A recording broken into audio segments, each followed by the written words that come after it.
What's up, everybody? Welcome back. We're finally back in the studio, and we got a very, very special guest today for Season 2, Episode 5. We got my boy Ryan Hensley here. What's up, man? What's up, buddy?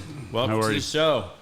Welcome. I'm glad to be here, man. It's been a fun journey watching you do this whole process and finally get to be invited to be on it. Yeah, we've been working on that for a little while. I had to get all your stuff in line, and Biz got the fancy little ads for you because Ryan's our first sponsor, like official sponsor / advertiser of the show. Yep. First one? First one. You broke our cherry. You broke the cherry, man. Okay. It's all uphill from here now. That's awesome. So I'm going to run the logo ad because it wouldn't let me play music. So when you guys get into talking about Secur, while you're talking, I'll run the promo over your conversation. Sure, that's sure. fine. Okay. Feel free whenever you feel appropriate to throw it out there. He lets me just do my own thing. We want to give him lots of little coverage here on the show. So Ryan is one of the people I've met through the lounge, as you guys have all heard me talk about the different people that I've met up here and become very good friends with. Ryan's an interesting character. You guys we're going to break down some Ryan today. Yeah, I mean, it's real possible that if any of y'all ran into us in the past in our early 20s or something, we were probably in the same room and just didn't know it based off all the conversations we've had. Same bar, same club, same show. Same live show from some local Dallas band in Deep Ellum. Yeah, I mean, we were guaranteed to be in the same place at the same time. Yeah, for sure. It definitely happened, and we, I guess, actually had a little, reminisce through Photo Lane today of stuff like joking about getting back on our MySpaces to really see if we're in the background of each other's photos or something. So, yeah, so Ryan is involved with two companies that we're going to kind of get into today once we get past letting you all know a little bit about Ryan. But Ryan is a partner in Secur. Yes. And he is also involved in a partner in a remodeling company called First Calibre Remodeling. So that's where Ryan and I have a lot in common, the construction industry. So we'll dive into that quite a bit, probably more so than probably anything else. So if you guys have questions you want either of us to answer from those backgrounds, feel free to post them up in the comments and we'll try to get to all your questions. But Ryan comes from the residential side / custom home builder, has a vast experience in that, whereas I come more from an insurance side and a multi-family remodeling side. Yeah. So why don't you tell everybody a little bit about yourself, where you're from, etc. So, born in Dallas, raised in Dallas. Plano snob with my wife. Plano snob with your wife, absolutely. We went down the rabbit hole, too, a couple times. Her and I talking about, where were you at this time? We had to have these same friends. We went to these same house parties. Yeah, and then you guys become friends on Facebook, and it's like, holy shit, we have 80 people in common. In common, exactly. It's such a small freaking world out there with Facebook. But yeah, just grew up as our friend Ty likes to say, Silver Spoon, West Plano kid. Yeah. Private school kid. Yeah. All that shit. I grew up in the construction business. So my pop started construction. He was a master electrician, master plumber, master framer, master builder. And in 85. So highest level of Mason, probably. Yeah, 33rd degree. Yeah, that whole thing. Yeah, a little Illuminati shit going on. And he, when I was 5, started building homes in North Dallas, custom homes in North Dallas. So there's pictures of me at 4 years old, down in trenches while he's running underground plumbing for the slab. Right. So I've been in the business for so long. And then finally, it was an interesting conversation.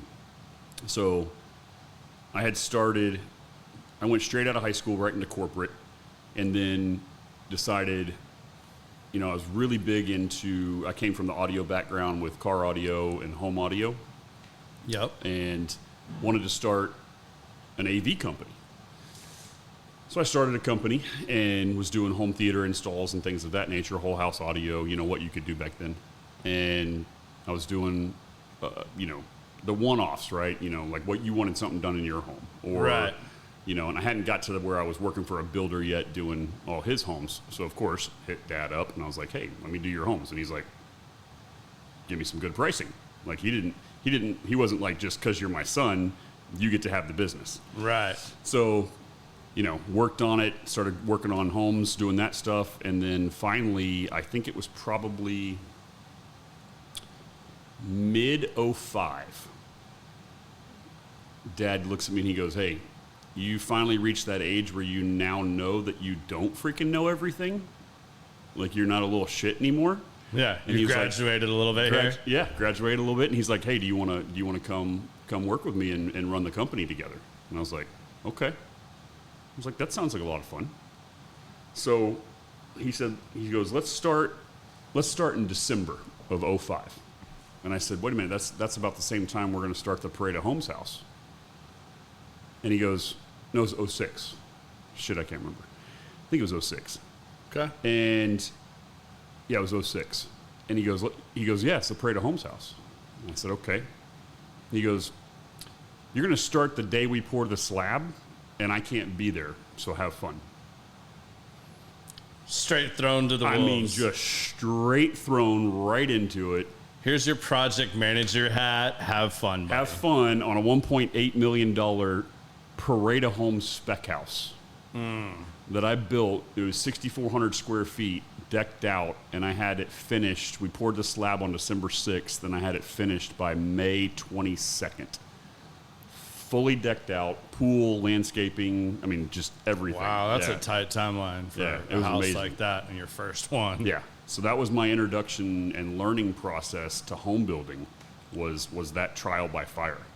And then your first project management went way smoother and better than mine did. well, shit.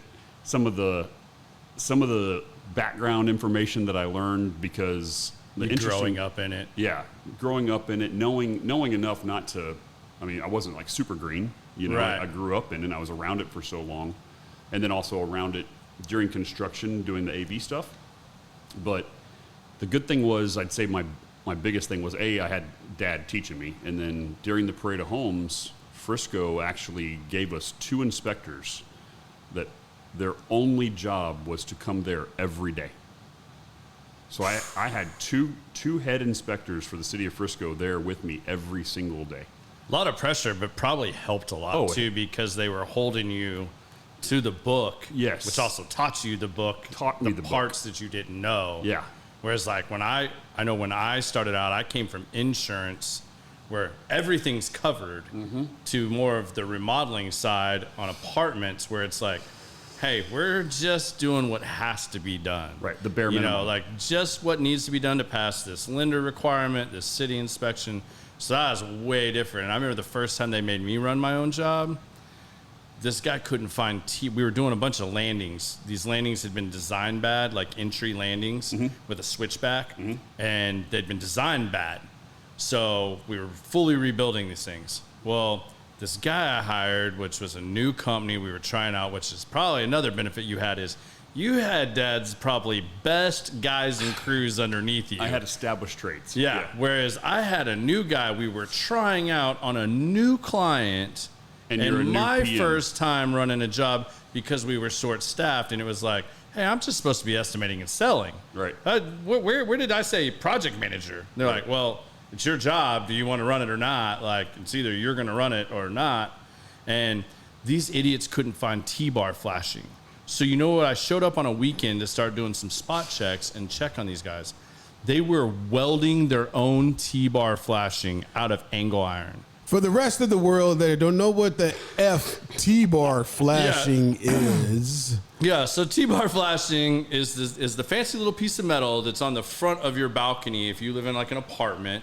It's what locks in the moisture membrane and the concrete because it has like a little cap on the top of it, and the concrete, when it fills up, goes behind it and flush with it. So it locks it in. That's where when that starts pulling away, people get leaks along their balconies and patios. And it gets weak and they fall over and they sue somebody for a bunch of money. Something like that. Yeah, usually it takes a long time for it to get that bad. But these guys took straight up heavy gauge metal, like 6-inch strips, and were welding that together. Well, the first problem with that is There's no lip for the concrete. There's no lip. And they're welding these up against the building, and they literally almost caught a building on fire.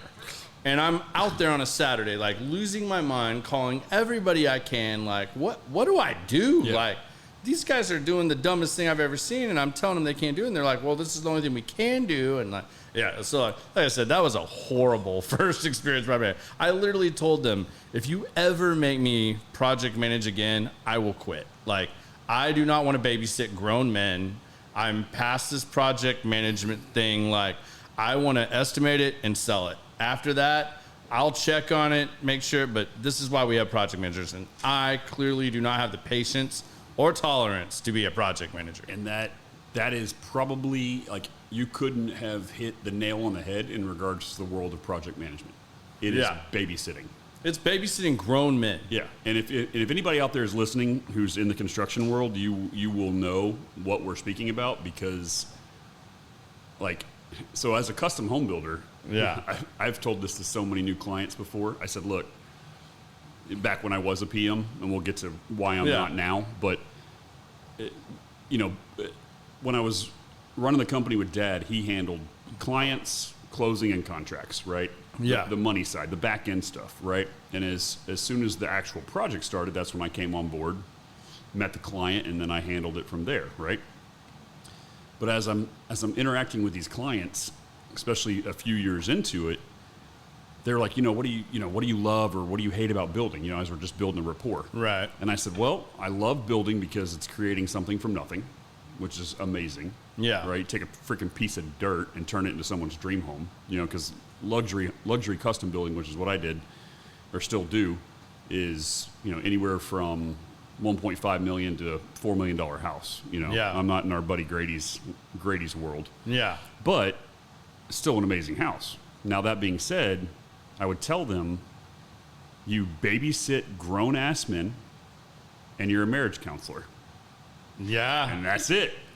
Yeah. I mean, that was the nuts and bolts of my job. I think the beauty of your side of it is, and it scares me because, like, when I did my decorative concrete business, it was residential mainly. Right. I did some commercial, but not a lot. Yeah. A lot of back patios. Yeah, and back patios, driveways. pool decks, driveways, garage epoxy coatings and stuff when that was first coming out. Acid staining and stuff like that.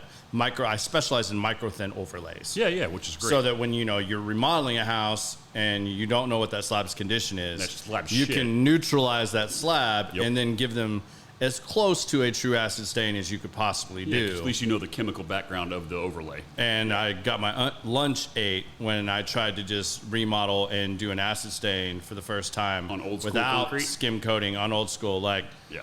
the markers and stuff that they wrote on the ground start showing up through your acid stain, and you're going, And they use- holy shit. They what is use this? red chalk for the pop lines instead of blue because the red will never fucking come off. Yeah, exactly. So I ran into all those issues really, really fast. But in your world, when you say marriage counselor, I think that's funny because I was like, I would love to see you come into my world in the multifamily game, because you get to play marriage counselor or transition their vision into what they think their vision is to what reality is, and and it's gotten only worse over the years because of HGTV. Dude, and they House, show Pinterest, an entire house done in an hour episode that was filmed over 3 months, that was just all these tidbits. Yeah, into highlights. that. And they're like, It's a highlight why reel. can't this be done already? Like, how is this taking so long? And like, we all know that's all gotten worse with COVID and manufacturing delays and the economy. But in your world, you got a husband and wife typically, It's a husband. and maybe a designer. There's Probably a designer a lot of in designers. your realm. Yeah, a lot of Well, designers. with me, I have the property manager. We'll just stop at property manager because sometimes you have assistant managers and everything else that are heavily involved. But property manager, a regional manager, a head of construction, just for the management company. Then you have the ownership group, which could be one person or a couple people, then a designer, and you're dealing with 5-6 people that are all coming and going in these bigger projects. So in your world, do you have how many hens do you have in the hen house? Because is there Like There's a lot sometimes. Like you don't have just one point of contact that's the ultimate decision maker. Sometimes, but a lot of other people have a very high pull or say in the project, you know, because they come and go throughout some of these projects where typically I deal with the head of construction, but he's reporting to a senior VP in the management company, a regional manager, and he's getting all that and info. the manager that's on the property dealing with the on-site stuff, and then the head lead maintenance on the property that they're dealing with the property and all this stuff. So it convolutes it a lot more. You have to wear a lot more hats in mind. That's why I said, like, the project manager alone has to deal with that on site, and I want no part of that. You're like a therapist for parents and kids, like it's a whole family. Kind of, sort of, at times. Like you have to play a lot of different roles to make sure that the vision and that this is all being communicated across the board. And that's probably something that I didn't do as well for a long time. And just in the last few years, I've really learned that communicating that and making sure that even though you don't think you need the regional on there or the manager or something like that, the more I can involve them throughout with updates and stuff like that and not just rely on that head of construction, but you got to have the right communication still with that main point of contact so that they don't feel like you're going around them or that you're not letting them do their job. You don't want to cut their egos out. But to be able to be more inclusive, because then they stay more involved throughout the project versus just popping in here and there. And then they've missed the last 5 conversations or 5 issues that have been diverted or worked around, or we made this change because of XYZ. That's where the headaches really start coming in, as you know, like you've multiplied the amount of people that can really turn your world upside down by just not knowing one of those little updates or changes that have been made. 100%. Yeah.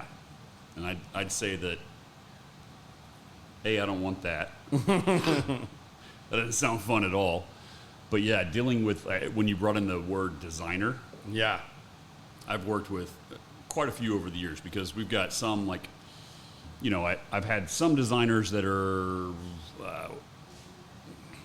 vetted designers that are in my wheelhouse, right? That I would suggest to a homeowner and say, hey, interview these designers, see which one fits your personality type and that sees your vision. Yeah. And then there's other clients that bring their own designer in, right? Which is no big deal.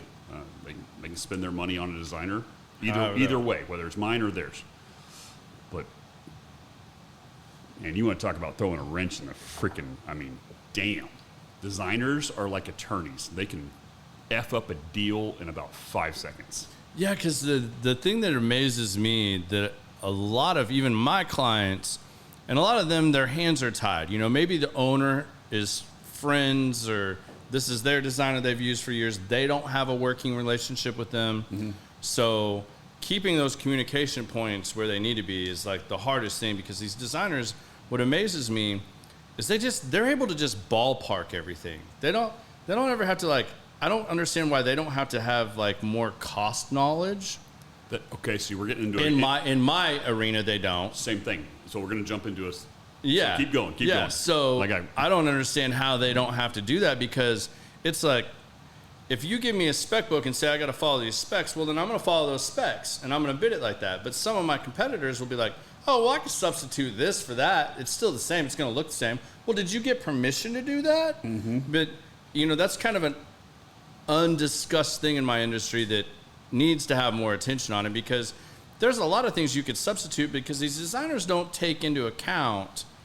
And maybe that's been one of my faults early on, is I've taken it so literally from my background that if this designer tells me we're using black mahogany, then I'm bidding black mahogany. And, you know, because I feel like that's what the owners expect. And if I don't do that, they're going to make me tear it out and put black mahogany in. But, you know, and that's probably a bad example because there's not a lot of substitutes for that. But, you know, there's a lot of dark like walnut. Tile. Yeah, dark walnut or Yeah. But you know, like tile, these designers, you know, I dealt with one years ago that was from Canada, and half the stuff she spec'd was stuff that was readily available in Canada or Europe. And we waited months for this stuff to come in. I mean, I could find LKQ, which is like kind of quality for those that don't know. Like, it just means a product that is similar, that's going to function the same, look relatively the same. Most people wouldn't know the difference. And usually it's not a quality issue. Like, you're selling them Nikes versus Reeboks. It's the same tile. It's ceramic or porcelain. It's made out of this factory versus this factory. You know, just like Hardy or, Hardy siding or something else. There's 10 different brands of that. But Hardy even has 5 different lines within theirs, at least. If you're North Texas, right? Yeah. Why is the designer picking shit out of Canada, which has... Because that's where the owner is, and that's their designer. See, that's what I'm saying. You get all these different things when you have ownership and management of these portfolios of apartment complexes. Yeah. Way different than yours. Like, I think I'd way rather be in your shoes where it's just this owner and designer, and you can have more of those conversations easier. But that's one of the challenges of my job on my side is, being able to do that. So the grass is always greener on the other side, right? Yeah, for sure. It's always greener. So when you were talking about designers not understanding the world of cost. Now, don't get me wrong. If you're a designer watching this, I'm not trying to bash y'all. There are a lot of great designers, and there's just like any field or job. Sure, 100%. There's really good, there's bad, there's the in between, there's the full. But there's also spectrum. there's also that designer, for example, where in my world, the designer or designers can be amazing at their work, right? Yeah. But there's one caveat that changes the whole game, and it's you're amazing at your design work, and it's the cost factor. So in my world, like, and I'll bring Grady into this again. We've had many conversations, Grady and I, about this particular subject matter. So someone comes to me and says, I want to build, $2.5 million house. Like, that's my budget, right? So I build a budget, and, generally, and we might get a little too deep for y'all here in construction talk, but, in my world, it's, depending on the contract that we do, we've got our hard costs and we've got allowances. Right. Okay? So let's say I give the homeowner an allowance of X for, let's call it hardware. Door hardware, bathroom hardware, cabinet hardware. Okay? Yep. Well, the designer has my allowance list and the homeowner's allowance list on what they can spend on their different subject matters, right? What gets a builder in hot water, this is the shit that would drive you nuts in my world. The designer doesn't pay attention to the dollar amount. She talks to the client, and the client says, well, I like this. Okay, fantastic. I like that. I like that you like that. I'm going to go show you some stuff that's in that wheelhouse of that house picture or Pinterest picture that you found, right? Yeah. So she goes and shows them something and puts together this whole hardware package that is way over the freaking budget. Yeah. And then the homeowner comes... It doesn't mention that while they're talking about it. Absolutely not. And the homeowner gets the total cost factor of that hardware, right, when it's all put together, and it's, let's call it 10 grand over budget, whatever the case may be. The homeowner comes to me and goes, well, Mr. Builder Man, why the hell didn't you make my budget bigger? And I go, I could have made your budget bigger on everything. Yeah, but where do you want your budget to stop? Where do you want it to stop? Because I can make your tile budget $80 a square foot, but you don't want to spend the money because we're way over your $2.5 million, right? That's where it got so tricky with designers.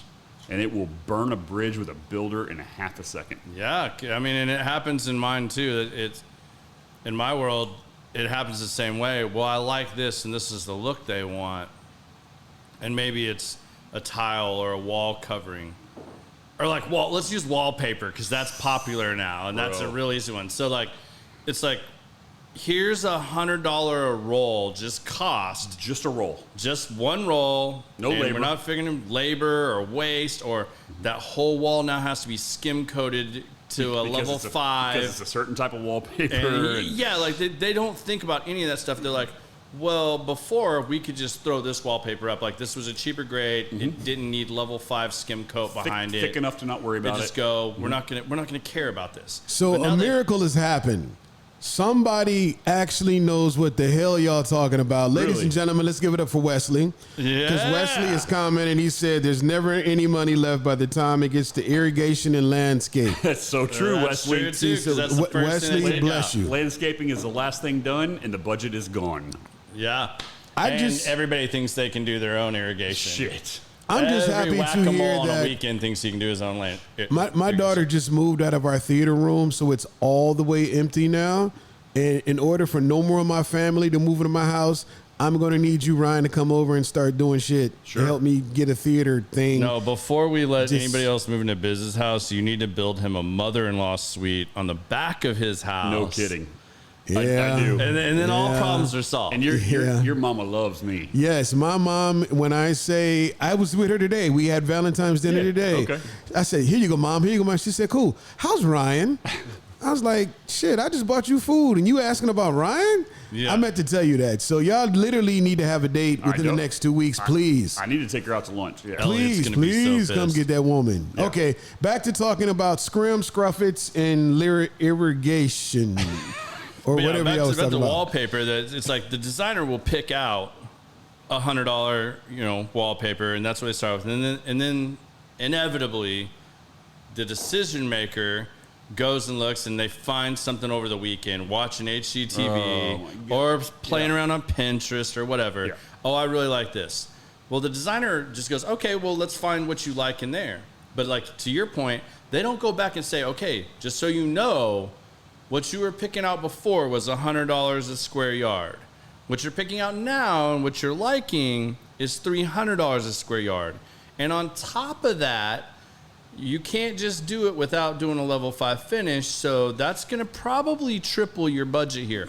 Is it that important to you that you want to go down that road? Or do you want to make some substitutions elsewhere? Do you want to talk about doing this? None of those conversations happen. And that's the biggest thing I have with these big office remodels. These designers come up with this idea, and the owners and everybody they get sold on it. Like they do these renderings because these it looks mock-ups. beautiful. Yeah, it's beautiful. Looks beautiful. Yes. But we don't, and they tell them, and this is the part where I always say I want to be on the other side of the fence and like hear these conversations, because they always say, well, we told them we had a $1.5 million budget for this, let's just say, throwing out a number. Well, they don't have it, and let's get to that. We think that this design will fall in that realm.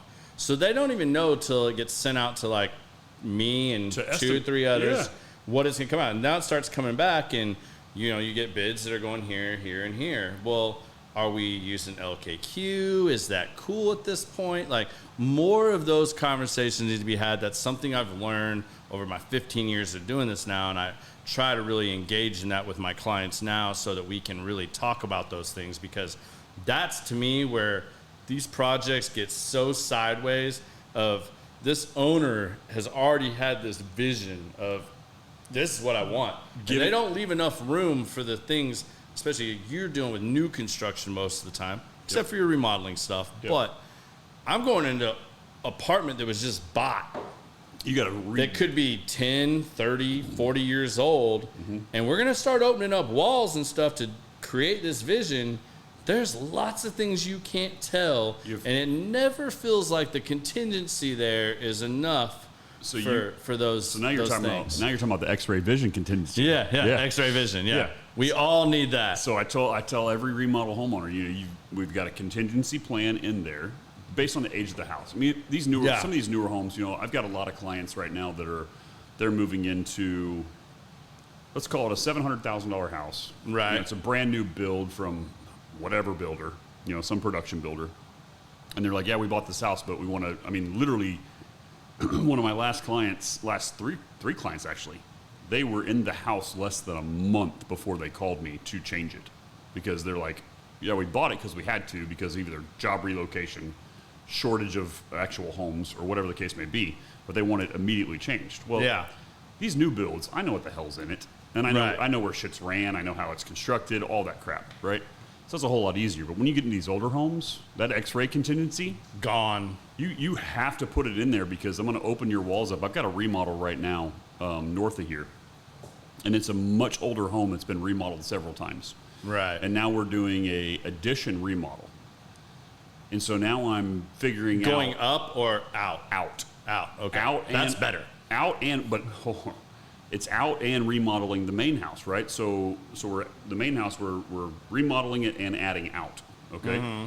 Well, you get into this world of we have to tie everything in from one side to the other side back to the middle, and you're dealing with old school copper and stuff run. I mean, it's a shit show. Yeah. And it's been not everything's pecs and easy. And it's been remodeled so many times, man. I'm literally opening up the walls in the kitchen. You're gonna love this. I'm opening up the walls in the kitchen from the previous remodel. So now we're down to original stuff, right? Yeah. And they're running 14.2 to a backsplash plug. And then it carries over to the next one. They pigtailed a 12.2 to come out of the box so the inspector during the previous remodel would see 12.2, not the old school 14. I mean, it just crap like that. Yeah. I mean, I think one of the craziest one I saw, and everybody's by now seen this, but I legit saw this in an apartment complex where a guy used a Copenhagen can as a junction box versus going and getting a half-inch thick 50-cent junction box. So it's like, it's all MacGyvered, like the MacGyver stuff you have. So I'm curious, and if you don't want to say, it's fine too. What percentage type contingencies do you guys deal with when you're doing something custom on a custom remodel? I mean, because I know on our end, we usually stay in the 1% to 2% of whatever the job is, just to put it there so that we don't have to go back to the client and say, you know, if they, okay, now this piece of wood that wasn't that bad, but we fixed all the stuff around it, now it's bad. We can just take care of that and make them happy. What kind of contingency bases do you guys work on in your arena? So I would say, okay, that's a very big variable question, right? So depends on the type. On an older house, remodel, not something newer that you're coming into. Yeah, older house remodel. It's based on what we're doing, right? If we're just doing a bathroom remodel, I'm saying it's let's say a gut. Let's say this is a $500,000 remodel on an older house. Oh, okay. So that's 5%. Okay. It's $25,000 contingency plan. Okay. For just, you're going to get in some rotted stuff. You're going to get in some water damage that you didn't know was there behind the walls, some old termite damage. You know, for example, one of the jobs I've got going right now, which is another older home remodel. You're going to love this. The subfloor is 2x10s. It's freaking 2x10s. We just did a bid on an apartment that it needs, and it's pier and beam. It's really old. It's in the ghetto. These are like, I mean, like, essentially the building is going to need to be hoisted and lifted up and reinforced so that completely. All the 2x10s and the skirts and girders can completely be replaced. Yeah. Some of the piers replaced. Biz, did you get so that? you can Skirts do and all girders, that. dog. Yeah, where's Skirts and girders. I am literally over here monitoring the podcast and then looking at Lowe's for shit to be on sale. Like, I just want to DIY something so bad right now. I love this because this is one of the few like where we're like speaking Japanese to him, we're speaking Greek. and his mind is just getting blown over there. I've the only thing I've built a few things, but I built a secondary tier for my old home theater, my home back in Nebraska, to make it and I was so proud of to make it higher, like theater stadium seating. Yeah. I was so proud of that, and like I built some shelves and some other stuff. Now I'm listening to y'all, and it's like I ain't done nothing. Like, and I got a garage full of tools and got the cool tool rack and tool shelves with the ball bearing drawers, and Right. I feel so incomplete right now. Well, I'll make you feel a little better. So I probably belong more in your category on that. I can tell you how, and you probably like could leap and bound me on this. This is where you Ryan does. We haven't even talked about the other stuff he does. I know, but like he's always said all these different trades and how his dad was a master in pretty much every essential trade. So I helped my dad do stuff when I was young. My dad was a decent carpenter at best. tree houses, stuff like that. We did little things like that, and he was more of a wood carver. I'm deathly afraid of electricity. Okay. I'm the guy that shuts off the breaker panel to change out a fan. Sure. Even though at one point I was in charge of like keeping a Lee lighting stocked with quorum parts and fixtures, I would change all of them in and out. I've used a lot of that brand. That's probably more so why I'm so afraid, because when you're dealing with a showroom floor and how badly that stuff's wired, and I'm just hooking up a new thing and I get shocked, like I hate being shocked. Sure. But you probably could do physically more of these actual trade things than I can. Like I realized very early on, like I would rather pay somebody to do certain things, plumbing, electrical, HVAC. Amen. Now, if it is carpentry or something like that, or painting, I don't have a problem doing that, and I'm all about that. I don't paint. But nope. See, I like painting. my I'll wife paint just a won't room in a let me minute. paint because I'm the guy, because I painted cars in high school.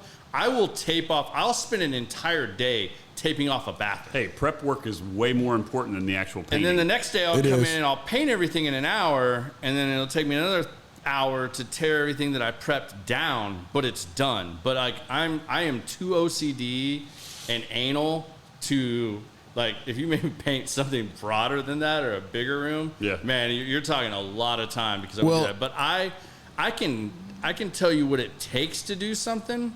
I know how to break it down. I know how to put it back together. Yep. I know how to put that into a bid. Yep. But physically doing that work, and you handed me a laser and a guide and a level and all this stuff, like I would be so lost. Like I am not that dude. You're Like, giving me a lot more credit than couldn't actually do that. Yeah, you're giving me a lot But more I'm just credit. saying, I think you could do probably more of those things than I could, because you grew up in a house where they did those I things. did, yeah. And here's the weird part. When you say that, and like my ex-wife would probably yell at me for this. At my own personal house, The last one? yeah, the last one. Okay. I know this one quite well. I You know- want to see what you're going to say. So it's weird. The shoemaker, his kids have holes in the shoes. Okay, does that make sense? Okay. The shoemaker, his kids have holes in their shoes. Okay? The builder doesn't touch his own damn house because Yeah. it's work. You do it for a freaking living, right? Yeah. So you come home and there might be something that needs to be done, and I'm like, fool, get over here, handle this shit. You know? You know what? Call one of my trades. It's facts, because what do I do for a living? I take photography of people, whatever. I have not one picture in my house of my children. My kids have damn near grown up, and I ain't took one. If it's not on my phone, I haven't sat them down to take any. I got one picture of my wife Biz. that's studio quality because I needed somebody to test the light, and it looked good, so Yeah. we made it. But I don't have any pictures of my family. I'm gonna help you out here right now. It's Valentine's Day. I mean, and like I got shit from the guys in here. Oh, you're having Ryan on your podcast on Valentine's Day. What are you two having your date podcast? Yeah, we are. Sorry, my wife does not do the Hallmark holidays. Which is great. We don't do that crap. Like, Nope. there's, in her world, Every day and is my world, Valentine's Day. There's Thank a you. lot of other days that you could buy your wife or significant other something to show your love and appreciation. It Facts. should not be a set day because Facts. it's expected, and like that's just so dumb. But I don't even want to like go off on a tangent on that. Can but I go? Biz, Can I- yeah, I'll give you 1 second. You go on it. But Biz, I'm gonna help you out here, bro. Go ahead. Your Valentine's Day gift to your wife should be, I'm going to do a family photo thing on your next like day off, and like do something with them and put it all out there. Get your mom and capture that moment next time the family's on town, and set it up and just do one for your family. Something fun. Well, they're all here. I moved them all here now. So Yeah, I know yeah, you've got them all yeah, here yeah. pretty much, but I'm saying like do that. Hey, Like, you know what? That's smart. I mean, because I get made fun of about the pictures that are on my social media since I do the podcast. I'm like, sorry, I have a badass photographer that's also my producer. Like, what do you want? Like, you jealous? Like, it ain't like I went and got glamour shots done, Yeah. but you're gonna call them glamour But it's shots. busy taking the shots. But if it's busy and he gets a dope picture of me smoking a cigar, in That's the lounge, crazy. I then literally I'm throwing have- that up. I have more pictures of you two professionally than I do with my own family. See, that's the Yeah. Crazy. that's the shoemaker with the kids with the holes in the shoes. Yeah. Because, like, Thanksgiving, how many times did you bust your camera out? My camera phone showing that beautiful ass turkey in my smoker, yes, but my camera, never. Even You're not working. Even your camera phone taking photos of your family, you don't think about it. Nah, because So, you're too busy doing what you do. Because it's one of those deals where, and you know, the argument is, you know, you take care of your homeowners and you do all this. So, like, for example, you know, back in the day when I was a PM, when the home is at 98%, Yeah. the last 2% is the hardest. Yeah, for Right. sure. Closing So- it out. so you're the go- punch list. You're going. It's not just the punch list. It's the minute details in a custom home where I go through. Usually, it's post cleaning, post final clean, the powder puff clean. I'll go through, you know, no shoes on, socks, and I've just got a flathead screwdriver, unless they went with plates that cover the screws. And I'm going through and I'm making sure every screw is up and down. You know, just that little tiny detail, right? I don't want to do that shit at home. Yeah. Like Yeah. I do that for a living. Like when you were married, how many times did you get the like, I have to ask you X amount of times to get this fixed? And I know it's just a phone call for you, but it's like, I know how busy they are. I know how scheduled out I have them. I'm pulling them off to do my personal stuff. Like it's a pain in the ass. I know he didn't want to do it because he's not going to charge me, which means he has to find free time. I already have him on 8 other jobs, so I got to fit him in when it's convenient.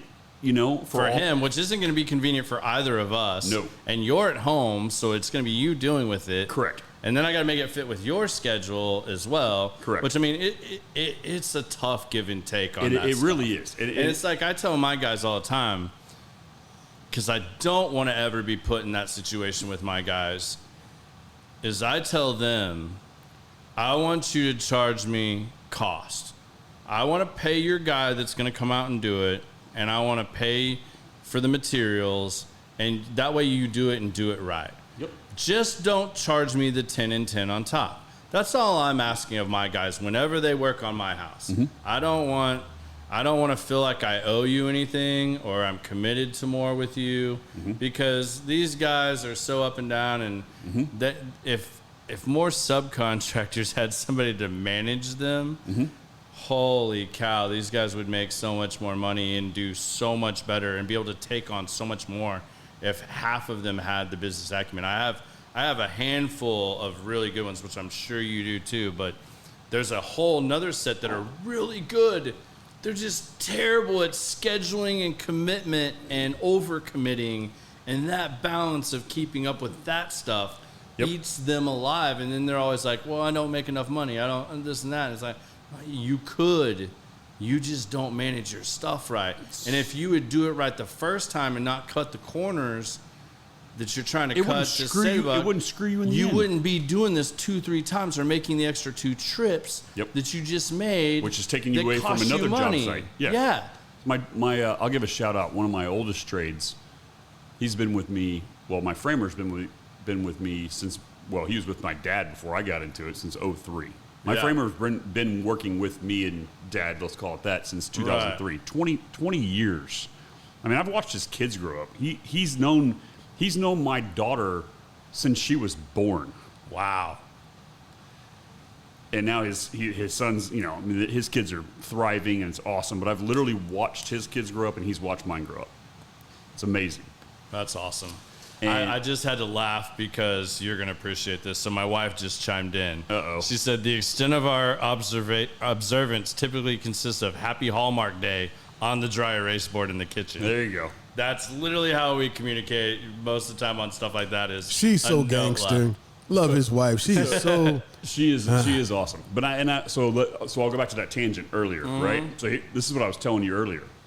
When you were walking out the door to the... Yeah, when we had our debate and we're going back and forth on Valentine's Day with Ty, because Ty's going home to cake. I hope you're listening to that. He's cooking with Tammy. He's caking. Yeah. But so no offense to anybody watching that loves Valentine's Day, but here's my theory, which is, you know, it's weird when you dive into it.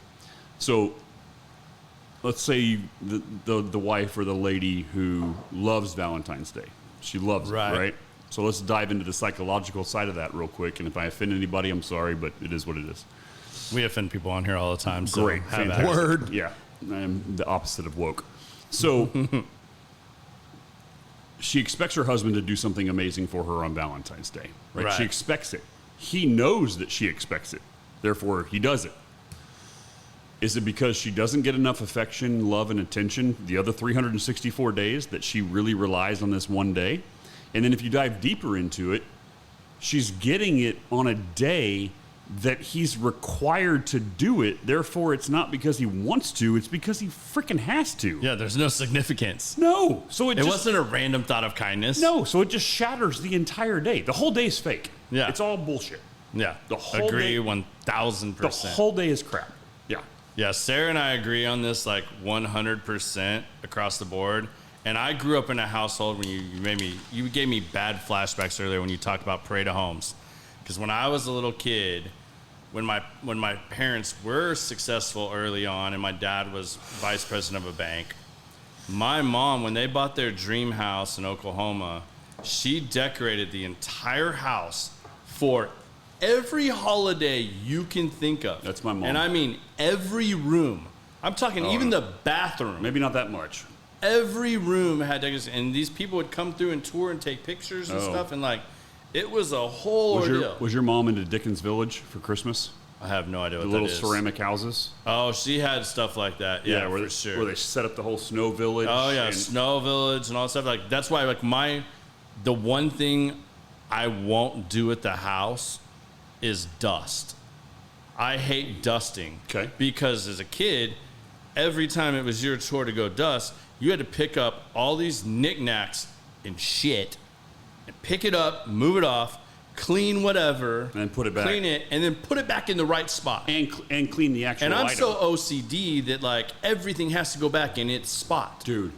And I'd lose my mind having to dust like my maid, 1 or 2 rooms. All I want her to do is take a photo. Just take a photo. She picks, I mean, it's so bad. She picks everything. And my wife doesn't think she's like this, but it's just like before our people come to clean our house every 3 weeks, you have to like pretty much go through and clean and take everything off and put it away. So that they clean everything and then you put it back where it actually goes and where you want it. So I'm so OCD cleanliness wise, and it's just me in the apartment. Belle's off at college. Yeah. And so when she comes in to clean, like I brought her down to 1 month cleaning, right? Because it's basically the bathroom. That's it. I don't cook at home at all. I've used the oven never. This guy orders more Chipotle than anybody y'all know. Like, I should buy stock just because I know this guy. Bro, I have 16,000 Chipotle points. You could feed a small village Chipotle for a year. I started scrolling through the rewards biz. I can buy Chipotle gear with my points. Like, they have sliders and it's like the hoodies Marlboro man that our grandfathers were, except for Chipotle. Like, it's insane. I do have like that's 16,000. So she doesn't need to clean anything. It's kind of ridiculous, right? But she does still clean everything. But why can't you just take a simple photo and put the shit back where it was? Right. Like, it's not that hard. Yeah. I have to come back and just like kind of rearrange everything and just make it all nice and neat. So let's dive off into something else here, because you and I could just talk and do this forever about work. Sure. What do you think has made you really successful at what you do? Ooh, that's a question. I'm not successful at what I do. I would disagree with that, but so maybe you don't think you are, but like, because and maybe this will help you answer this question. You're someone that does things that I'm trying to get back to doing. Like, I just sent Biz a text while I was on vacation in Hawaii, and I was like, man, I was thinking about things, and when I go back and look at when I was really productive and really successful in my mind of me personally, of getting things done in a day, a week, a month, was when my dad made me get into the Franklin Planner system. And I won't go into that in great detail because I've talked about it several times on the podcast. Sure. But I scheduled out my day. I had goals. I had things that I accomplished, struck off my list, and I had a very regimented schedule where I was, up at 5 a.m. at the gym, knocked out the gym because there's no excuses at 5 a.m. Work life does not come up at 5 a.m. 98% of the time. Get that done, start my day, and I knock out my day. And I have more of a set regimen. You are one of the most regimented people I know by far. I mean, this guy, like I said, whether we're joking about you ordering Chipotle 5 days a week for dinner or wearing a black polo, jeans, and black boots, like almost like Zuckerberg, like you wear the same T-shirt every day. Dude, so that you don't have to make a decision. I don't have to make a decision. And Minimalists. yeah, like minimalist, but scheduled. I don't care what's going on up here. I can count on one hand in the 2 years that I've been here, no matter what the occasion is, what the day is, that you've been here past 9 p.m. I can probably count that on one hand. And you pay for it the next day, but you still go through your schedule as far as I know. Yeah, I do. And you're very regimented. I mean, like you're home at 9, you're in bed by 10, asleep, and you're up at probably 5 a.m. And usually 5. Yeah. You have a very regimented schedule. So to me, with the multiple companies that you are affiliated with and help run or are part of, as well as your personal life, family life, all of that, you are very regimented and successful at doing what you do.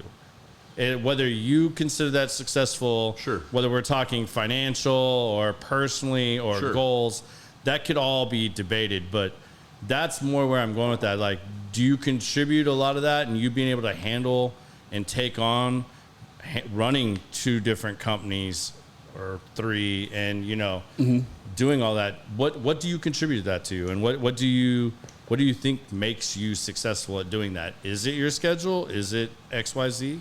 I would say, and this is personally the way my brain operates, I would say that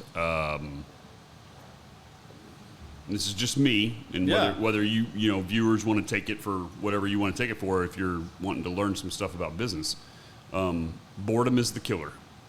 Yeah. Boredom is the killer. So if you dictate your day in regards to a particular schedule, you can dictate out boredom. And so, for example, with me, I was having a conversation with some guys up here at the lounge on Saturday night, actually. And I actually stayed up here later. I actually left at 11. So I was not here for that, so I can't count that on my hand. You But can't count it on your hand. He typically, I'm talking like whether this is an ICC event where we're up here closing down and it's 1, 2 o'clock in the morning. No, I I'm think out. the latest I've seen you is about 11. That's about the latest. 11 is about the latest I've ever seen you, because like I even remember Adrian's birthday party. You were like, "Yeah, I'll meet you guys over there," and we're like, Nope. He ain't coming. I'm out. I'll bet anybody the next round of drinks that he is not there. Yeah. Nobody took my bet for the record. Yeah, well, they all know. They all know that, if I haven't had dinner by, I'm going to have a late dinner tonight, which is totally know. odd for me. Like, super Pushing odd. the limits Yeah, here. pushing the limits. But for me, it is scheduling your day out to be the most productive version of you. And for me, boredom is the worst, right? So the conversation we were having on Saturday night up here at the lounge was, I can't stand 4 p.m. 4 p.m. I don't like. So 4 p.m. is when, in my world of construction, energy stops. And Yeah. I don't like that. I don't like when the energy stops. So I want problems. I want chaos. I want situations to be happening all the time. And when 4 p.m. hits, that's when my brain goes, okay, what do I need to do? I start searching for something to do, and I get bored, right?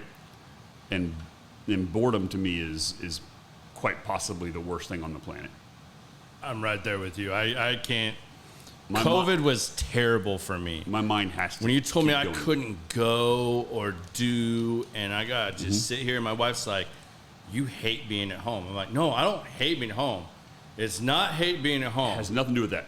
I hate being confined and told I can't do anything else. Yep. Or, hey, I got to be active. I got to feel like I'm progressing my life or our life in some way. So, some way. For example, this is not a testament to anything or whatever, but so for the, let's call it 13 years that I worked with my father, Yeah. like I would say no lie. Regardless, let's take away surgeries, because surgeries you can't equate for. Maybe 5 sick days. Maybe 5 sick days. Vacation is different. Take your wife on vacation, whatever. But maybe 5 sick days. And the days I was sick, I'm sitting at home getting pissed off that I'm not being productive, because you're sitting there, you feel bad, but you're bored at the same time. Does that make sense? Yeah, no, it makes perfect sense. I relate to that so much. And even when you are sick, it's pure hell to sit there and do nothing. Do nothing or try and find something to entertain yourself on TV during the sit day. there and scroll through Netflix. It just drives me insane. But yet it amazes me that you're just like my wife and my little brother, where you have this plethora of knowledge that is useful for Jeopardy and random ass conversation where you're like, he's got to be making this shit up. How the hell do you know that fact, that actor, that name, that producer, that screenwriter? I told him. And you guys just my brain does not work like that in that regard. I can do song lyrics, sure, and I can do stuff like that. Yeah. I can roll with music. But these other random things, it's someone will mention a car or something, and you're you will just be yeah, man, blah, blah, blah, blah. Did you see that, it takes for, our conversation today, with KO. KO's getting a new car, and you're hey, so do you know the difference between this class and the Bentley? And you're just the dashboard alone takes 400 man hours to just do the wood dash in a Bentley. And not to throw you off. So, did he decide on something else? He's getting it comes Saturday. S-Class coupe on Saturday. Really? Yeah, so I literally, I'm not joking. I talked this fool into it because it's been one of my favorite cars forever. And he's a BMW guy. Yeah, I tried to get him out. Yeah, he is. And so we're talking about cars and this, that, and the other, and he shows me the S-Class coupe that he's potentially looking at. My brother has one. And they're just... He has the S550 coupe. S550 coupe, 4MATIC. Yeah, that's... My brother has that. Matter of fact, somebody tried to break into it, and the windows in that car are double pane. Double pane laminated. Yep. But do not get them broken, because guess where they're made? The Ukraine. Yeah. So he hasn't had a replacement window. Yeah. So, but is there a war going on over there? There may be something holding up progression, but anyway, and it's a coupe. That's a hard car to find. And it's a true hardtop. There's no B-pillar. And he did it with Carvana. He's bought his last 2 or 3 cars with Carvana. I know, it just blows my mind that the KO shops at the vending machine of cars. It is a actual vending. I know. It is, but he comes out with some nice whips. He for sure does. His Alpina, until it blew up, was freaking amazing. BMW. Yeah. So we still call it the Alpaca. Do not call it an Alpina.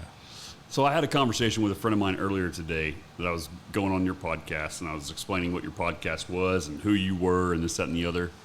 And I said very randomly, he looks at me and he's like, you're the human Google. Someone will ask some question in the lounge or whatever, and some random fact or something or whatever, and you look at me and go, Ryan, you know that answer. You know that.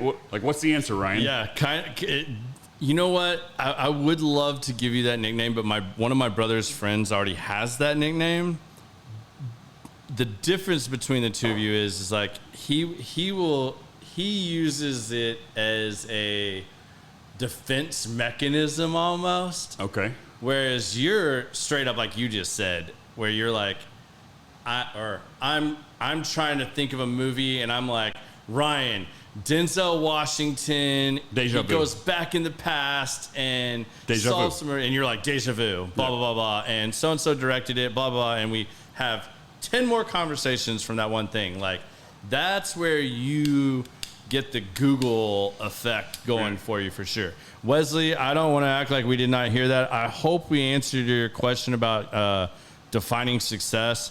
To me, success can be a lot of things. We didn't get into my definition, actually. Yeah, So, we weren't like actually defining. I mean, we didn't get into your definition of success, but I hope with the way I clarified further my question to him, elaborated on what I was trying to, get Ryan to tell us about himself, because that's a lesson I think is very important. That's something I want to talk about with more guests, is what they do in a day or a week or a month. Because when you look at, go back and look at anybody I've had on this show, to me, every one of them has been successful in more than one category. And that's kind of what I gauge success on, is like, you can't just be successful at one thing. Like, that's not interesting. No. And that's not, if you're only successful at your job, that's monetarily or just satisfaction of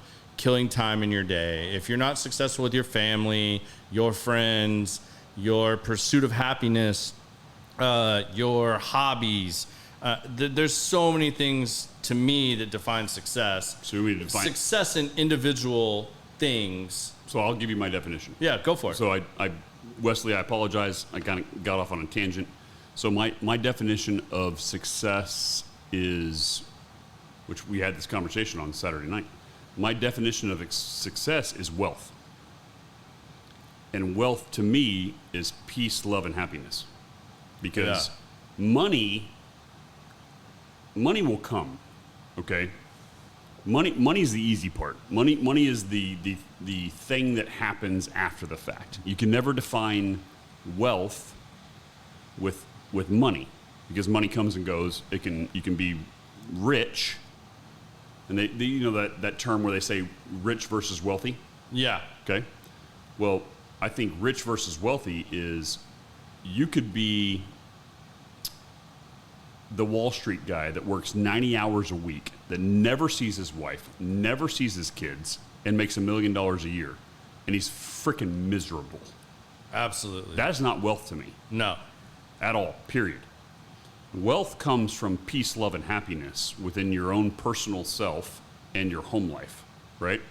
Yep. Business success in business comes from you having peace, love, happiness, wealth within yourself and your home life to be able to be successful in business. I agree. I think I've furthered that a little bit recently in what I've been writing and thinking about.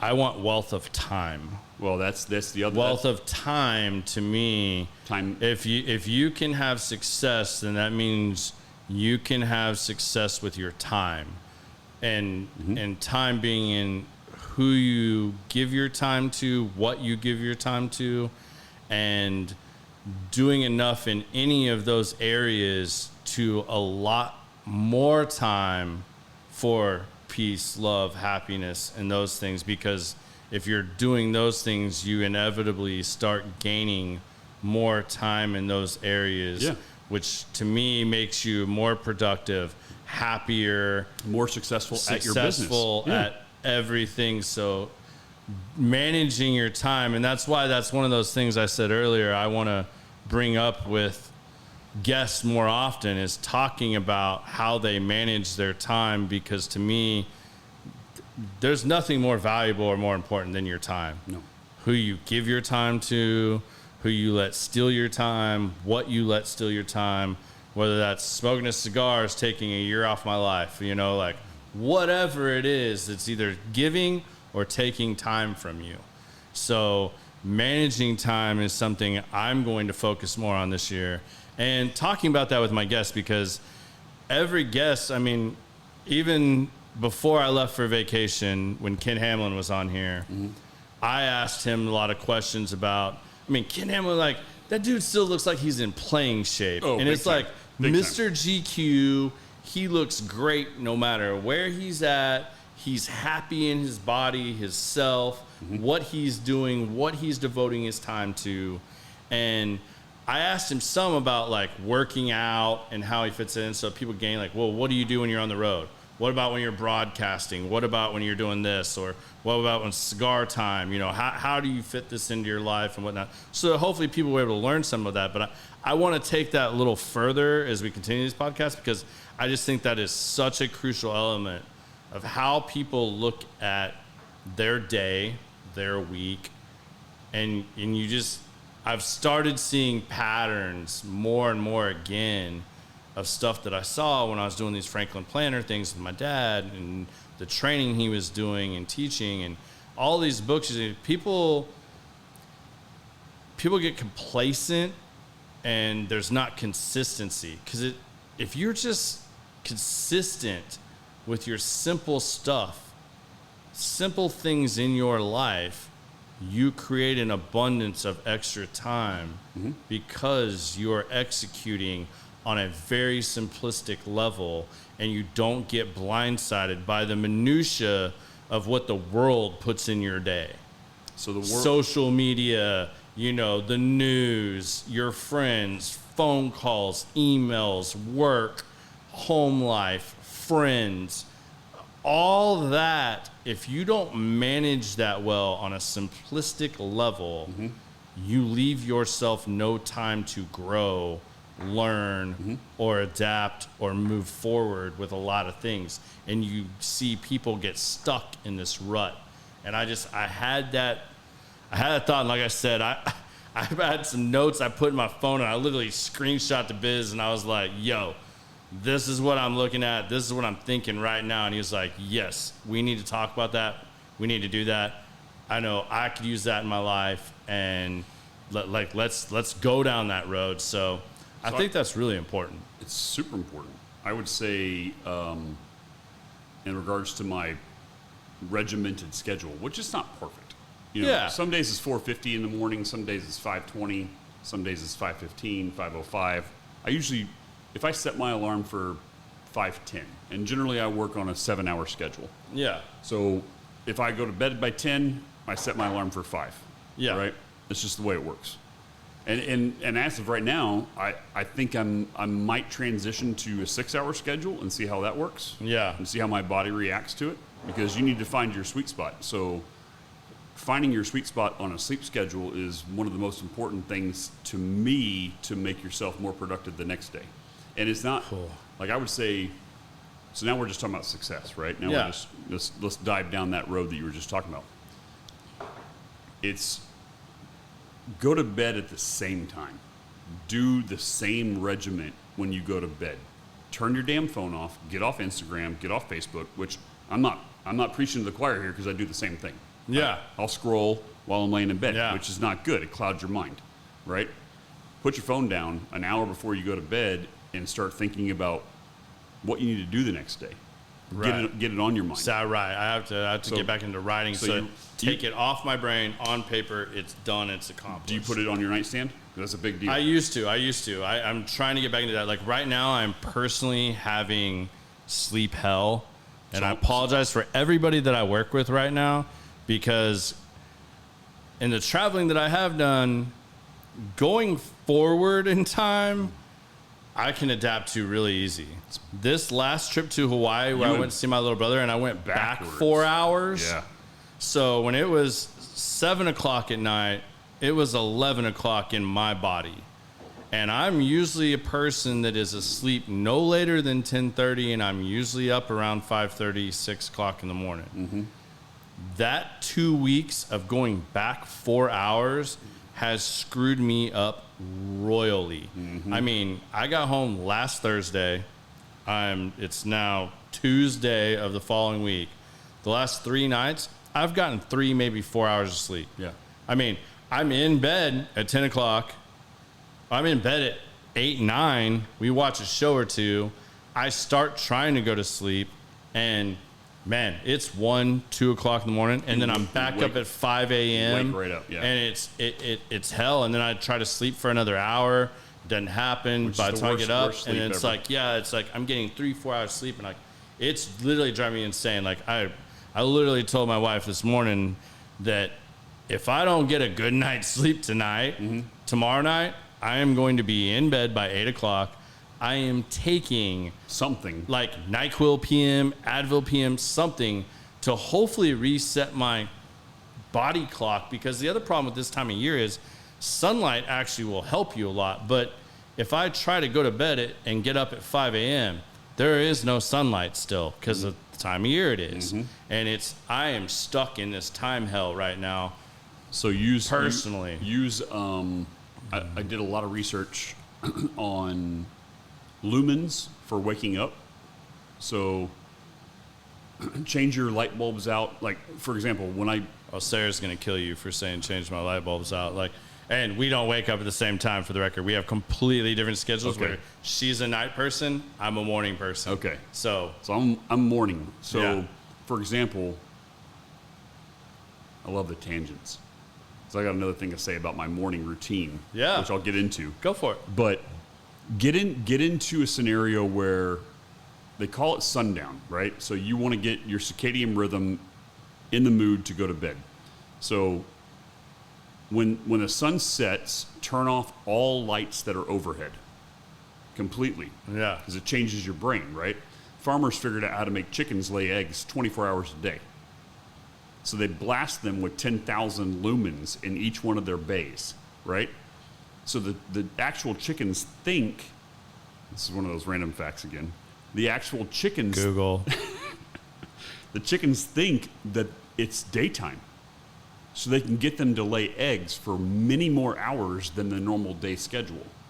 So when you wake up in the morning, go to your bathroom, change all your light bulbs out, whatever you need to do, get some LED lights, get 10,000 lumens of light. They actually have wake up panels. There's a panel that you can buy, you can put in your bathroom. Ryan will custom install these in your house. And if I you will. need them. Yeah, hit me up. So hit yourself with 10,000 lumens of light in the morning to actually wake your brain up in regards to sunlight. At night, turn off your overhead lights, turn on nothing but lamp lights, and let your circadian rhythm realize that it's nighttime. Oh, bro, I sleep with a damn mask on.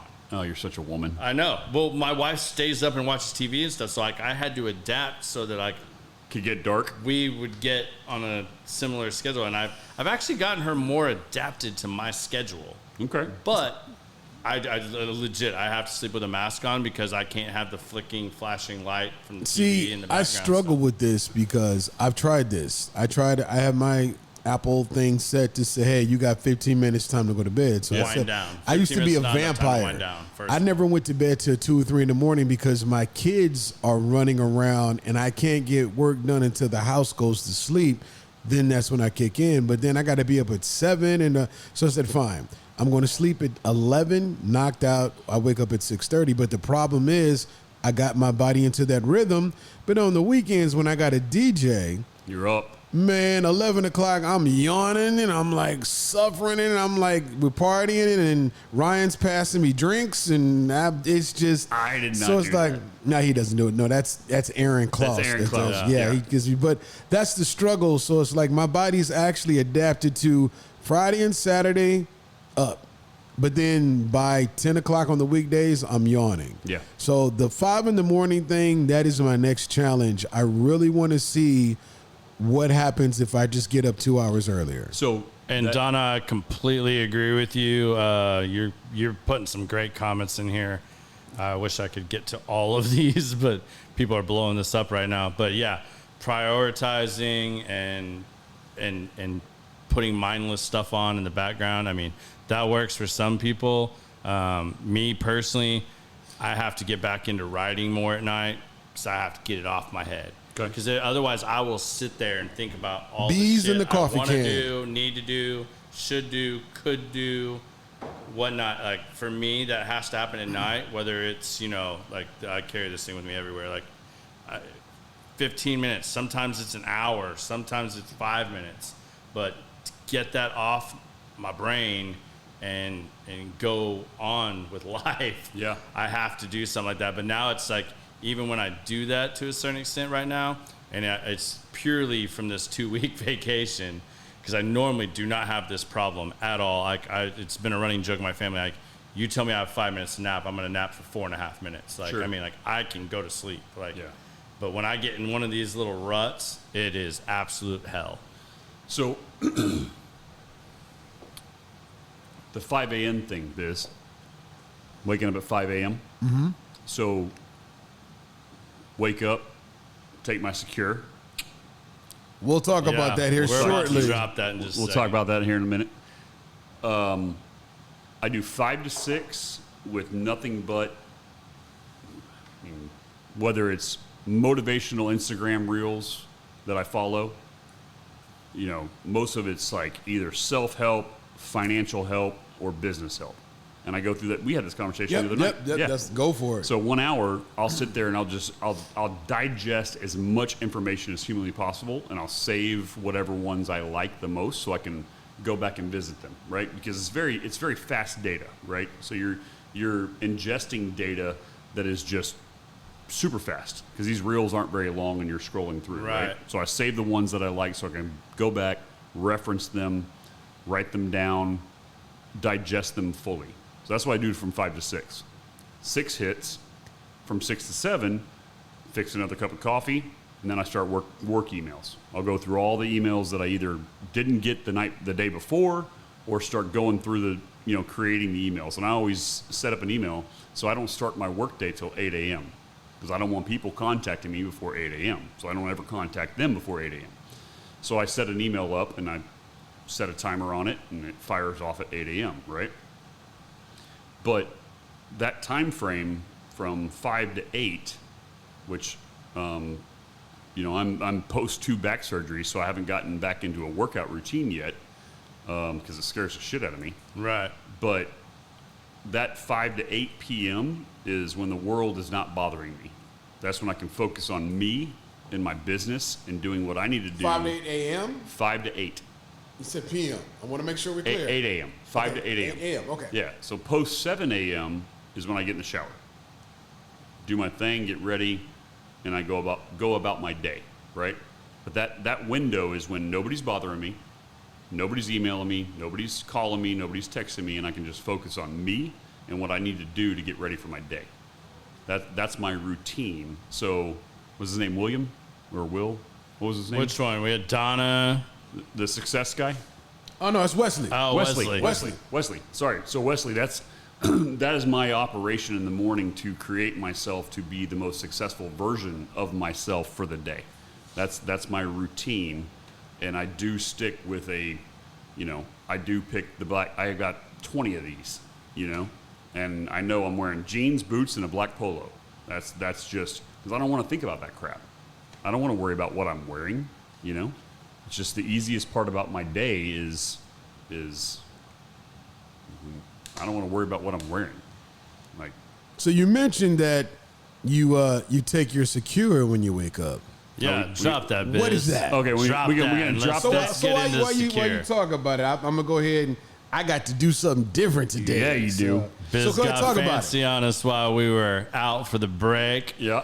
You guys will hopefully see a lot more of this kind of stuff. This is one of the things we're trying to change up as we start getting some show sponsors, and you will see a few little advertisements of this. But trust that when you're seeing one of these things like this, that it's something that I would take myself, or that I personally feel is a good product. Like I'm not going to just, someone wants to advertise, like that's fine, but I'm not going to take on any and all advertisements either, because as you guys know, I mean, it's called common sense. So there has to be a common sense element to this, and people have to believe that there is some common sense behind it. And, anything you see on this show or that would be on here is going to fall in those guidelines. I can tell you that right now. Okay, so I'll play on the common sense factor. All right. So the common sense factor.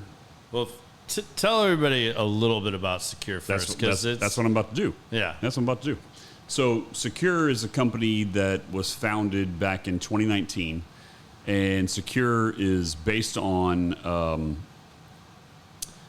it's a proprietary blend of a water concentrate that you would add to your water and drink on an empty stomach.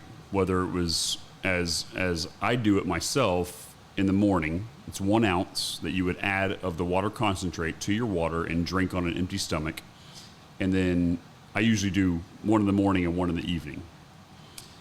And the common sense factor of what I'm going to tell y'all is everything that we do throughout our day, whether it's working out, whether it's stress, whether it's smoking a cigar, whether it's drinking alcohol, or drinking work, or drinking a soda, everything that you do throughout your day, even if you're the most healthy person on the planet and you run marathons all day long, you create inflammation within your body. Secur, the concentrated liquid, is the only product on the planet that is solely designed, all natural, to seek out and destroy acid in your body that causes inflammation. It's the only one on the planet. So all it does is find the acid in your body. It's a particular acid. Nerd out on this a little bit. I think they need it. You want me to nerd out? Okay, Yeah, I'll nerd out on it a little bit. So the acid that I'm referring to is hydronium. Hydronium is H3O. So we all know H2O, which is water. Okay, that's 2 hydrogens, 1 oxygen, right? Yep. Hydronium is H3O, so it's 3 hydrogens. Pretty simple. Our product is H1O. Okay, so it's 1 minus of what water is, right? Yep. That's not the true chemical makeup. That's a good name for it, and I won't give the actual chemical name for it. But this product literally is trying to seek out an extra hydrogen ion to create what it needs to be, which is water. To flush it from your system. That's all it wants to do. It wants to find extra hydrogen ions, take that hydrogen ion, pull it from the hydronium, turn itself into water, and turn the acid back into water. So not only are you hydrating yourself from the inside, creating more water, but you're removing the acid from your body that causes so many ailments within your body. Right. And the byproduct of my product, the side effect, if you will, is you urinate more. Yeah. That's it. Yeah. Literally, that's it. And the benefits of our product for what it does for you. And there's 2 for the record. There is 2. There's the liquid you take Yep. and the gel. There's the topical gel that you can put on, and I'll let you dig into that more. Yeah. So as Garrett said, we decided we took the liquid concentrate that is so great for the internal body. We decided to turn it into something that would work for the biggest organ on your body, which is your skin. So we turned it into a gel, and the benefits of the gel are off the charts. And I'm just going to go ahead and say it, and whether the FDA likes it or not, acne is huge in regards to helping acne. Bug bites, I think you told Bug bites, me. mosquito bites, burns, Because it's shingles. Shaving. And they use Shaving an bumps, aloe, razor bumps. They use Razor an bump. aloe to be the transmitter.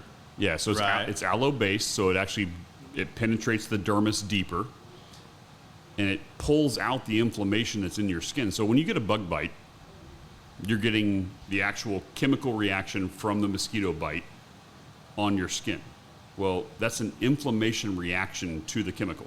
Well, our product pulls the inflammation reaction out and takes the itch and the redness and the bump gone within seconds. I think, and I'm just going to try to throw some of these out there real quickly. Like, you've had people being tested or that have just done this on their own that have used this for acne, bug bites, Yes.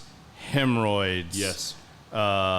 allergens Within the nostrils. within Yes. the nostrils, shingles. Yes. I'm trying to think of some more here. Sunburn. But like sunburn. Yeah, I mean, any that you want to add in there. So it's a lot of different things that you can use this topical for. I use it every day. So let's say, for example, And you've had, not to go too deep here, but you're someone that's had, like, my wife's had neck surgery. You've had multiple back surgeries. Correct. Yep.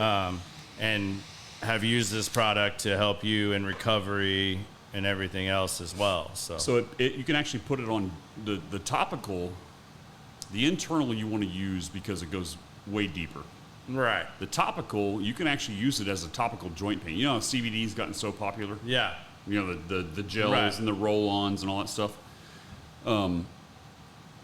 this goes just as deep into the system and removes the inflammation within the skin and the ligaments and everything to actually help joint pain, back pain, that type of suffering, in conjunction with the internal product, the water concentrate, that helps with rheumatoid arthritis, which helps with, I mean, you name it. It's gout. It's unbelievable. I have. You even said pets too. Now you just said that. You remind me of pets. Like you can put it in their water. You put it in the water. Or like your dog's licking his paws all the time, and he's got the red inflammation. He's got the in red. his paws. Yes. Like From his allergens. gel easily, and it's alloy, so it's not anything that Nope. if they sit there and lick it after you put it on, perfectly fine. It's penetrating and already doing its thing. Correct. Yeah. It is. I mean, shoot. I don't know. I can't speak highly enough about it, because if I went into all the, I mean, as Busy knows, I've gone into so many testimonials from people that have taken the product. Right. And it's just over and over and over again with testimonials of, you know, I've had rheumatoid arthritis for my entire life. Okay? This is just one, for example. It's a buddy of mine. His sister has rheumatoid arthritis. She's been on her meds for over 25 years. Right. She is no longer on any meds That's amazing. at all. And that's one of those things too. I want to point this out, and I encourage you guys. I think Biz already dropped the link, so you can go see the videos, the founders, and why they started searching this out. And I want you to talk about that in a minute. But go look at this. This is a product I truly think you guys are going to hear a whole lot more about, and will hit the market a lot harder. This literally launched and was like really coming out right as COVID happened. Right as COVID hit. I won't get into all the details about how bad that sucked for you and the people involved in this, but Yeah. this is one of those things that's kind of been put on the back shelf, kinda. Yeah. I mean, like, not completely, but I mean, it's been back shelved a little bit just because of the logistics and things with COVID. Like, they couldn't even get bottles to put the stuff in. Correct. To sell it to you if you wanted to buy it. So there's a whole lot more to this. I had to have a conversation with Ryan for a while just to get more information about it, because there's not a whole lot out there about it yet. There is a lot of information on it.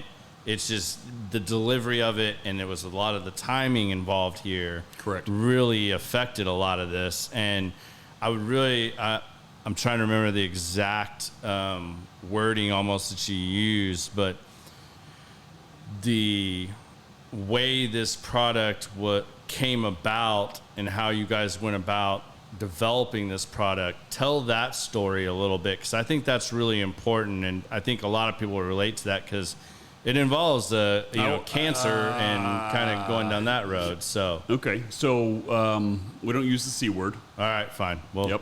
don't use the C word. We don't use the C word. So the development, a best friend of mine that I've known for many, many years, his boss at the time was having some treatment done in California. And the treatment that he was on in California, he called his boss and he said, "How's things going? This, that, and the other." And his boss was like, "Well, I'm doing good. I'm doing the treatment, and I am taking this water concentrate every day. They just make me put it in my water, and I drink it every day." Right. Okay? There are certain things that you might need to get treatment for that survive in an acidic environment. Okay? Right. Well, if you remove the acid, that particular thing may not survive. Right. Hence the reason why this was created. Got you. So we got in touch with the actual chemist who's on our team that created this product, and we now own the IP for the formula of the product, and we're trying to figure out how to bring it to the masses, because there is what this was developed for and why it was developed and all the benefits that it does give you for all the different things. It's not inclusive. It's not inclusive at all. But from children to your grandparents to dogs to horses, we have a nurse Actually, she's a vet in Pennsylvania, and she breeds thoroughbreds and all sorts of other horses, and she's huge in the horse community. She uses our gel on injuries to their horses because it makes the injury go away and heal so much faster. So the benefits of the product are so big and so vast that I told my friend at the time, I said, we have to figure out a way to get this to the masses. We have to. It's that big. And he's like, okay, well, let's figure it out. Let's do something. You know, what do we need to do? And he had ideas, and I had ideas, and his ideas were wonderful. And so we rolled with them, and we developed a company to get this out to the public because it was only concentrated in this one particular facility to combat this one particular ailment. But the benefits of it are so much bigger than that one particular ailment. Yeah. And you're not saying it's a cure-all No, or no, whatever, no. or anything like that. Like No, we're not at all. not saying that. But let's use something that I know you and I talked about this previously, and maybe this is a good thing. So there is this fad that you see in water of having a certain pH alkaline water. Alkaline water. So to me, you're just putting a certain balanced water in it, but that doesn't necessarily get rid of. You're adding more balanced water to your system, but you're not getting rid of any of the quote unquote inflammation. Correct. So that's where this product really comes in and changes the game, because it's going into your body and attaching itself to that third hydrogen molecule and putting it out as H2O. So you're actually, versus just watering down your system, is that a good analogy? Not necessarily. You're now, instead of just watering it down, you're eliminating that extra hydrogen and flushing it out as water, along with whether you were drinking pH water or not. So let's say let's say you're exactly right. Let's say you're drinking pH water on a regular basis, which is great. Everybody should. The pH water that you drink, this is the biggest difference in the world of, let's call it waters and FDAs and all that stuff. Yeah. There's one particular brand that starts with an E that has a very, very good following. It's one of the most popular pH balanced waters you can buy. Right. Okay. And they rep 9.5 pH, right? Well, the FDA says that you have to be at 9.5 at the point it's bottled. By the time it hits the shelf and you buy it, it's back down to 7.3. Okay. Okay, so our bodies regulate ourselves at 7.3 something. If you go one up or one down, 8.3 or 6.3, you're dead. Like, your entire body is doing everything that it possibly can do to regulate your pH balance within your blood. The whole body. Okay. Okay, that's all it is. Your body just regulates pH. So everything else can function the way it needs to function. So when you get a roadblock, and we call them roadblocks, my business partner came up with this term, which is fantastic. When you get a roadblock within your body, an ailment, okay, an injury or something else, whether it's inflammation. Well, yes, Anything. Yeah, anything. Your body has to fight so much harder to get rid of that, to control that acidic environment, right? Yep. Where other things can then suffer. Well, if you're driving down the tollway, we all know the tollway. If you're from North Dallas and you're in the tollway area and it's 5 o'clock, traffic's horrible, okay? What's easier than traffic? No traffic, okay? The traffic flows freely at 70 miles an hour. Okay? Yeah. Well, your body functions that same way. If you get traffic in your body, which is in the form of, let's call it inflammation. Okay. Okay. Things back up, things slow down, and things don't function well. This product gets rid of the roadblock. It gets rid of that problem. It gets rid of that construction to make sure everything else can function perfectly. And that's basically what it does. pH balanced water gives you a buffer. It gives you a nice buffer against the acidic environment that you're introducing. Because we're all, let's say this was a Coca-Cola. Sorry, Coke, but you're pretty acidic. And we drink these things, right? Well, that pH balanced water that you're drinking gives you a buffer against the acid that you're introducing into your body, right, on a regular basis. Well, our product takes that acid and just says, all right. Helps you get rid of it faster. We're done with you. We're going to turn it into water and flush it out. Yeah. We're going to get rid of it completely. That's awesome. All right, well, we're getting towards the end of the show. I can already tell. I think y'all are going to want me to have Ryan on again. Has it already been an hour? Man, it's already been an hour and 40 minutes. Wow, that was fast. Yeah, it goes really fast. It goes really fast. I know, like you don't even realize it. That's what I said. That's what I love about a podcast. Like you just sit here and we're just having conversations. I can do another hour. Let's go. We would just be sitting out there doing this anyways, and that's what I love about this, and that we get to do this. Yeah. So we're definitely gonna have to book you on, and we'll definitely do another show. Because I want to do that too, just because you're the first sponsor of the show, and I really appreciate that. Course, like, man. Always. I mean, you've been supportive of everything I've done since I've met you, and that's one of the reasons we've become really good friends. Absolutely. But so now I got to hit you with a few things. Hit me. So we do this on got? every show. Okay. And I feel like Ryan probably hasn't watched the show very much, so we're going to be able to actually get some like typical things out of him on this that'll be genuine and right off the cuff. Okay. Not that he doesn't give that to us anyways. But, so, at the end of every show, there's a couple things we do with our guests. And every single guest, this is like my favorite part because I feel like everybody gets these great nuggets out of these one or two questions. So the first question, and this will kind of prepare. So for those of you that don't know, Bella's boyfriend's coming to the lounge tomorrow. And we get to 4 p.m. We get to, wait, hold on. I didn't know. Busy. Yeah, Be 4 here. p.m. tomorrow. Be here tomorrow. Trust me. I will watch Bad Boys 2. Yeah, And that's Make what sure- we're doing. that's what we're Bruh. doing.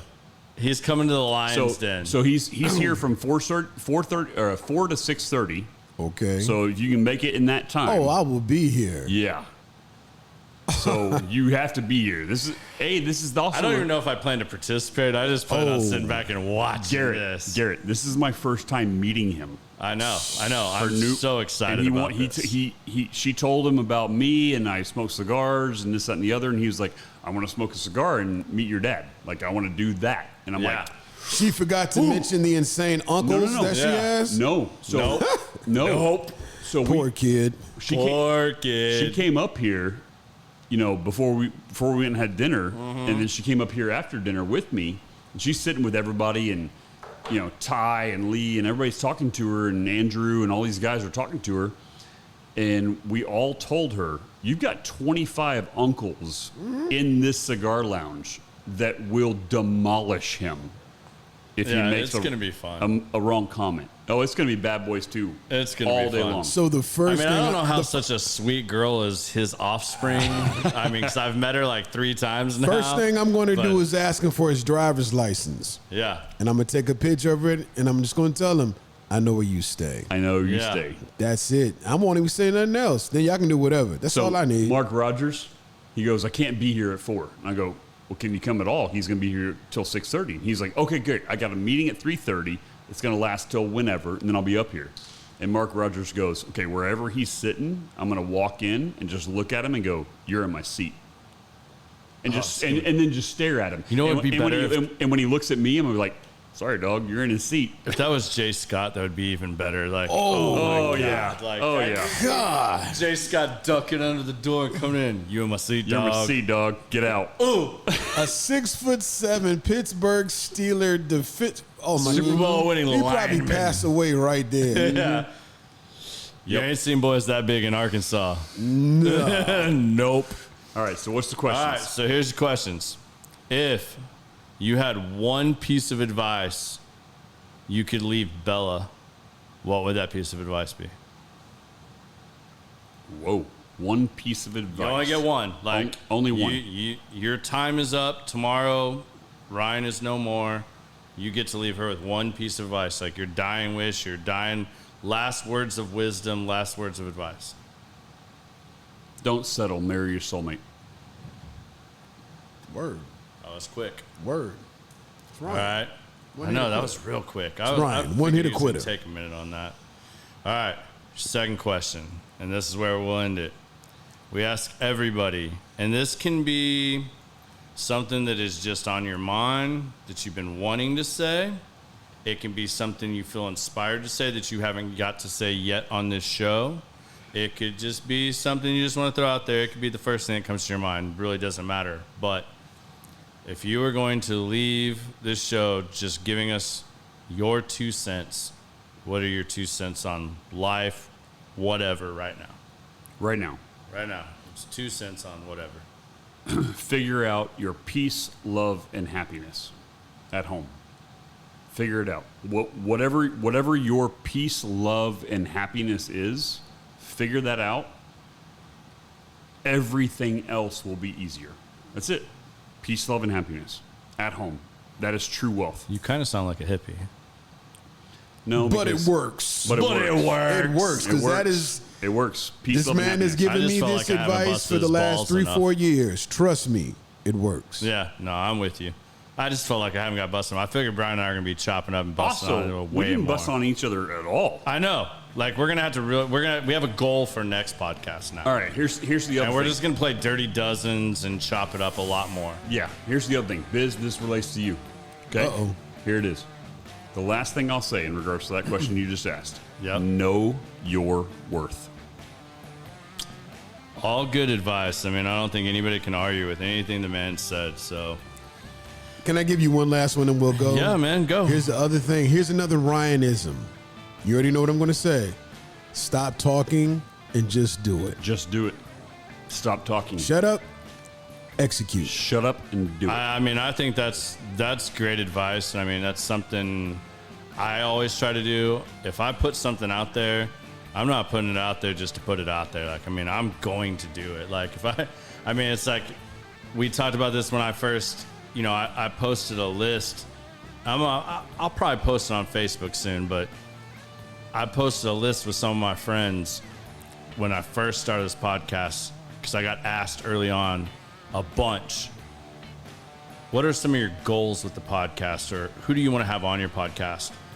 And man, I just started rattling off some names, like Joe Rogan, Marcus Aubrey, or Aubrey Marcus, Tim Ferriss, Post Malone, whoever I want to sit down and have a genuine conversation with that I think everybody else would gain knowledge or something from Ryan Hensley. listening to that conversation, just a general conversation over a cigar, some alcohol, and just have conversation, because more conversation need to be had, and all this bullshit just news and that's round flash two. That's flash round, stuff. So yeah, that's round two. we'll That's hit that in round round two. two. We'll hit that in round Yeah. two, and we'll do that for sure. But man, I want to personally thank you for coming on here. Yep, it was and fun. doing this, It was man. awesome. Like, yeah, I had a great time doing this with you, and I hope you guys enjoyed it. Sorry you had another little 2-week delay.